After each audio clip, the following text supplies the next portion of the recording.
There are a lot of women that will act like they're being submissive to you in order to get what they're trying to get. But it is completely different, as he noted. When a woman just she submits to you, even if she doesn't necessarily agree, but because it's truly a case of you're my man. I may not agree, but you know what? I'm willing to roll with you.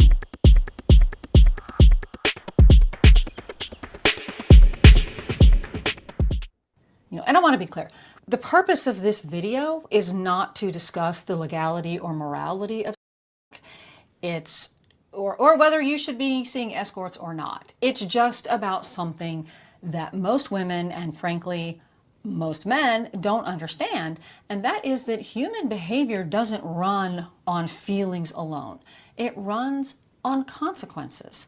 And you learn that really early because Again, does not your job run on consequences?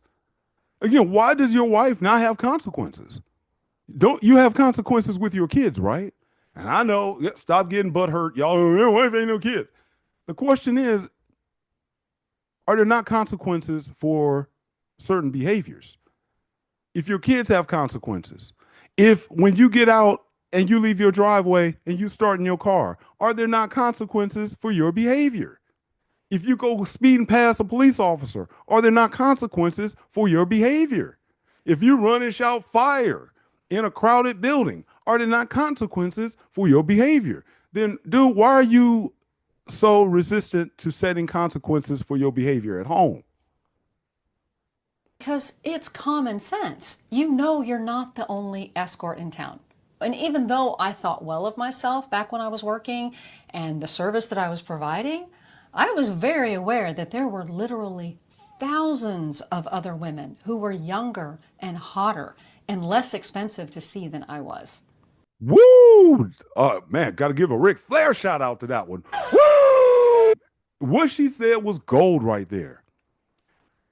How many times, as a married man, you go out and other women may hit on you, or you may even see something that kind of makes you. And then you gotta get. Oh, I ain't trying to be disrespectful, staring, stared that, walking past, and you get it back. You focus, and then your wife goes, "So I saw her flirting with you." And what was probably your reaction? Your reaction probably was, "Oh, I wasn't paying attention to her. No, I'm not interested in her. No, no, no." Why wasn't your reaction, yeah, she was flirting to me? Obviously, you see something about me that you like. You sitting here. You think other women don't? Do y'all have the testes to make such a comment to your girl or to your wife? See, you know, every time she walks out that door, she has options. That goes back to the previous discussion about her being able to go out. She has options. You know it. And there are consequences. If you mess up, there are many, many other men that may be wanting to get with her. You start eliminating your options. Heck, you start eliminating your friends and family members when you start talking to her, let alone any other females. And as you wipe every single one of them out, for you guys that are about to get cashed out and about to get divorced, tell me, who's around you? One of the first things that Robert Glover tells men to do in No More Mr. Nice Guy is get attached to men's groups. I certainly did. I'm thankful that I did. Those men, even though they knew a good amount about what I was going through, but not everything, but they finally were that pressure relief valve that I was able to have. Most of those guys, quite honestly, no shade on them. I was willing to go extra in the game than they were. And there were still a lot of, I'll just say, there were a lot of nice guy traits that I think they had to still fight in suppressing. The type of guy I am, I'm one that always say I'm willing to go that one step higher and crazy. So if whatever I got to do, I am a Malcolm X by any means necessary man. I'm good with that. I am comfortable with that. I relish in that. I have no problem being the Hulk Hogan or the Ric Flair. Woo! I have no problem being the good guy in the wrestling match. But then I have no problem also putting on the black bandana, New World Order t-shirt, and becoming the bad guy. I've accepted that about me. And so, for you guys, are you willing to accept that about yourself? Or are you going to sit back and still allow yourself to be treated as though you have no options? She does. Because believe me, as you probably move toward divorce court or as you begin to rebuild from out of the situation or out of the life that you have now, and especially if your wife cheated on you, especially if she has another man, you're probably like, I can't believe it. I have no one. And I'm looking at what's out here and available. I'm scared to talk to these ladies. I'm worried. I don't know what to say. They all want this. And even some of the women that I probably at least look at these pictures and I think I can probably find a woman better than them, even they won't hit me back up. Or maybe, sir, you need to reach out to the Iron Father because the Iron Father will get you back in shape. If you don't have your body together, if you're not even trying to get your money together, in other words, I'm not saying I'm not one that's like, oh, you got to have the 6 6s, etc. My point is, what are you trying to present out to the marketplace that you actually want people to pay attention to, another woman to pay attention to? If you're going out there sloppy and nasty, if you haven't gotten yourself in shape, if can't afford, you're like, hey, you got a car, not because you live in a major metropolis where there's mass transportation, it's because you footing it wherever you go. Things are going to be kind of difficult to meet up with somebody 20 or 30 miles away. You need to be working on getting that together. If you don't have a roof over your head, you need to be getting that together before you just say, I'm going to run and go ahead and get out here. It's going to be kind of hard. I mean, probably put it in the comments below if you know about some dudes getting it in at the local shelter. I don't know. I'm just saying it's going to be kind of hard. But to her point, if you have eliminated all of the options, so your wife or your girlfriend has no competition, then you have pretty much just neutered yourself.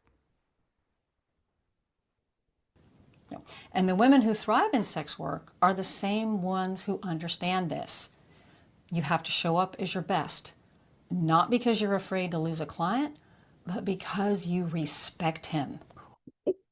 Woo! She said respect. Woo! Sir, when you walk in that door, does your wife show up? Does she show up because she's proud that you are her husband? She's proud of the food that you put on the table. For those of you who have the old stay-at-home mom, she's proud that because of your work, because every day you work, 4 of those hours work for her, not for you. They're for her. Is she proud of that? Or does she do it out of respect?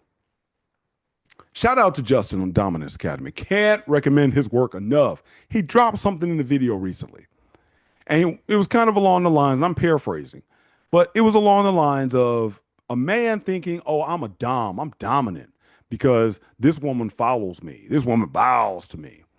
There are a lot of women that will act like they're being submissive to you in order to get what they're trying to get. But it is completely different, as he noted. When a woman she submits to you, even if she doesn't necessarily agree, but because it's truly a case of you're my man. I may not agree, but you know what? I'm willing to roll with you. And thankfully, I have that with my girl. There was a story that we have early on. I was driving her vehicle, and I'm driving her vehicle. Did you guys catch that? I am driving her vehicle because I don't want her driving me around. Shout out to you dudes that probably still get in the back seat with the baby. But I was driving her vehicle. It's probably one of the early times that I was driving her car. And we're going down the freeway. I see the exit. I already know where I need to get over in a couple of miles. And she just is like, you need to get over. I'm like, I know.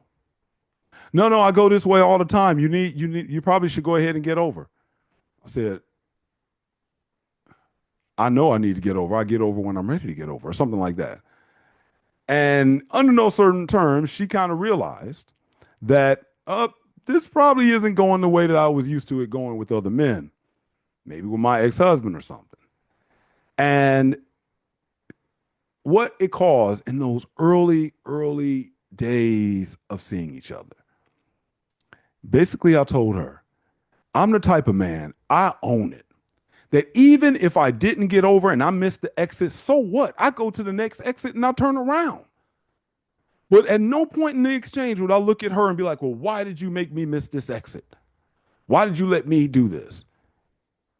And therefore, because I'm not going to put the blame on you if I miss this, I don't really need to hear on what I should be doing when I'm the one that's driving.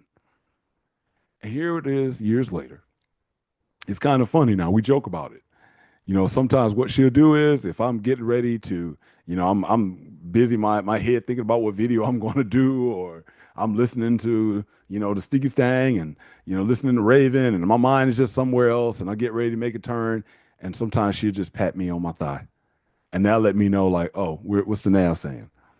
And then there's been times where I turn them like, then I didn't blame her, I blamed the nav. I'm like, this nav led me in the wrong direction. What the? And then she's like, well, no, it actually did tell you to turn, but I didn't say anything. It wasn't a, yeah, see, I told you about it. And we laugh about it because I'm like, that's right, baby. That's right. That's very good. And in no time have I ever blamed her for me missing a turn. I might blame my nav every now and then because y'all know ways do be tripping. You can't lie about that. Ways do be tripping, but it's on me, and there's no point in me blaming her. And that's what I appreciate about her, because her act of submission is one that is done willingly. It's not done to fake in order to get me to do something. It's done from a positional level that this is my man. He's in control, and I'm willing to go ahead and follow wherever he's leading me. And that's totally different than a woman who acts like, and a lot of you guys, a lot of you dudes that may claim to be doms, y'all know that when a chick got that NRE, that new relationship energy, I guess is what they call it, they'll be more than willing. Because when a woman is excited about you, oh man, she will sit there. It almost goes like Coming to America. This is if you do have those 6'6s, if you do show up with your high salary, your high height, you show up with your six pack, you show up with your ride. She is excited. Her girls that saw you are excited. Oh yeah, she will fake submission. All the while, she's like that little kid. I may be sitting down, but I'm standing up in the inside. And believe you me, fellas, it's only going to be a matter of time before that rebellious side comes out. And you respect yourself. And because you understand the reality that you are replaceable. So now let's take respect, replaceable. If your woman realizes that she is replaceable and you're willing to replace her, you will probably be surprised at the level of respect that you will get. Now, that's a hard one, again, especially for married guys to take in. But, I guess the best way I can say, and I've said this in other videos, it's not a matter that you would maybe go out here and have an affair. It's not a matter that you're going to go out here and start hunting with the rest of us lions. But you don't have to sit there and go tell your wife. And again, I know a lot of you religious guys will. I don't care what happened. I'm never getting a divorce. I don't care what happened. Does the IRS tell you, since we just passed tax season, does the IRS tell you, I don't care what you do, we're never going to audit you? Again, talking about consequences. That will get respect when the person knows that they are replaceable. As a guy that you are replaceable because you know how many weak men out here are just, again, they will go to a wall. They will actually roll up on a wall and try to enjoy the pleasures of the hole in the wall. You as a man know this. But yet you don't want your woman to feel like she's replaceable. But look, here's the thing. We are all replaceable. And if there's anything that should come out of what I'm saying, we are all replaceable. This is why people get so caught off guard when their spouse has an affair. Maybe you're going through a divorce right now and you're like, I can't believe she did this to me. You learn, sir, that you're replaceable regardless of your salary, regardless of your six pack, regardless of your car, regardless of your boat, regardless of your big house. You're replaceable. Some of us get replaced by substances. Many times, and this is going to be another video, you're going to be replaced by your very son because she has been creating a son husband dynamic in him for many years, as Esther Villar pointed out, all to set up the day that you can leave. She's already been training him since the time he was 8 years old. You got to take care of mommy. Mom, you know, you're mommy's little boy, aren't you? Aren't you? You know, mommy loves you, right? Don't ever be like your dad. Your dad sometimes makes mommy very sad. And then his simp chip gets activated. And that by the time he's 14, 15, 16, 18 years old, he already has in mind that I have to protect mommy at all costs. This is what happens. You are replaceable, sir, whether you realize it or not. Why isn't she?